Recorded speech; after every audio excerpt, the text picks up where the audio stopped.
देवरी दर्पण में आपका स्वागत है। आइए नजर डालते हैं जनपद मिर्जापुर की ओर, जहां जिलाधिकारी मिर्जापुर के द्वारा फर्जी तरीके से जमीनों का बैनामा कराने वालों के खिलाफ एफआईआर दर्ज कर की गई कड़ी कार्यवाही। जी हां, जनपद मिर्जापुर में जिलाधिकारी दिव्या मित्तल के द्वारा जिला कलेक्टर सभागार में पत्रकारों के साथ प्रेस वार्ता की गई, जिसमें उनके द्वारा बताया गया कि जनपद मिर्जापुर में जमीन से संबंधित कई समस्याओं के संबंध में प्रार्थना पत्र प्राप्त हो रहे थे, जिसको संज्ञान में लेते हुए जांच कराई गई तो पता चला कि कई ऐसे प्रशासनिक अधिकारी जैसे तहसीलदार, कानूनगो, लेखपाल, पेशकार, इन लोगों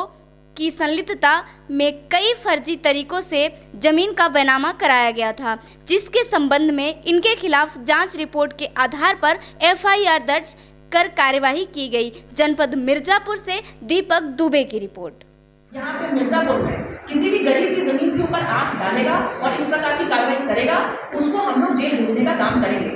उसमें भूमाफिया भी शामिल है, उसमें गांव के जो लोग हैं जो बीच में आ रहे हैं, उनको मैं इसीलिए वार्न करना चाहती हूँ कि आप ना समझी में किसी के बहकावे में आके चंद पैसों के लालच में इस प्रकार का काम न करें। जिसकी जमीन आपके द्वारा ली जा रही है उसके बीवी बच्चे इसी जमीन पर निर्भर हैं, तो यदि आप इस तरह का काम करेंगे तो चाहे आपको उतना धन का फायदा न भी हुआ हो, आप भी सबसे पहले इसमें जेल जाएंगे। और हमारे तहसील का कोई अधिकारी हो, कर्मचारी हो, हमारे तहसील के 99% लोग या पूरे प्रशासन के 99% लोग बहुत अच्छा काम कर रहे हैं, परंतु ये 1% लोग जो क्रिमिनल एक्टिविटी में लिप्त होकर गरीबों को उनके हक से वंचित करेंगे, उनके ऊपर एफआईआर की जाएगी और पुलिस प्रशासन के माध्यम से सख्त से सख्त कार्रवाई उनके ऊपर करवाई जाएगी। तो ये मैम एक प्रेस वार्ता की जा रही है आपके द्वारा, क्या प्रेस वार्ता को? देखिए, अभी जनपद में कुछ मामले ऐसे सामने आए हैं जिसमें कुछ भूमाफिया प्रकार के व्यक्तियों के द्वारा कुछ हमारे प्रशासन के भी लोगों की संलिप्तता से कुछ गरीब लोगों की ज़मीन को हड़पने के मामले सामने आए हैं। ऐसे 3 मामलों में एसडीएम के द्वारा एसडीएम की अध्यक्षता में एक जांच समिति गठित करते हुए जांच हुई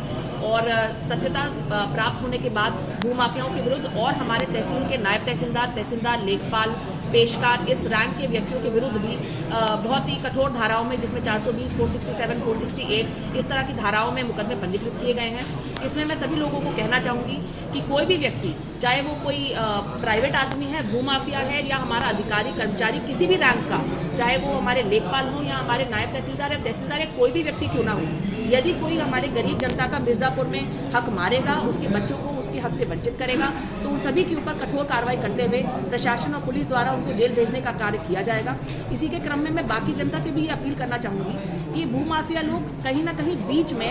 आम आदमियों को खड़ा करके पहले ज़मीन उनके नाम करवाते हैं और उनसे उस ज़मीन को खरीदने का काम करते हैं। तो चंद पैसों के लालच में आप लोग इस प्रकार के गलत लोगों के चंगुल में न फंसे, क्योंकि ऐसा होने पर आपके विरुद्ध भी एफआईआर दर्ज होगी और आपके विरुद्ध भी कार्रवाई प्रशासन को करनी पड़ेगी। तो सभी को मैं सचेत कर रही हूँ कि किसी भी तरह से जनपद मिर्जापुर में किसी भी गरीब व्यक्ति की या किसी भी व्यक्ति की जमीन को हड़पने का कार्य न करें। संज्ञान में आती ही इसके ऊपर बहुत कड़ी कार्रवाई हमारे द्वारा, प्रशासन द्वारा की जाएगी। कितने मामलों में कार्रवाई की गई? इसमें 3 प्रकरण सामने आए हैं, जिसमें 2 तहसीलदार, 1 नायब तहसीलदार, 2 लेखपाल, 1 पेशकार और इसके अतिरिक्त 8 व्यक्तियों के ऊपर एफआईआर दर्ज की गई है। इन 8 व्यक्तियों में एक पूर्व प्रधान भी सम्मिलित है। तो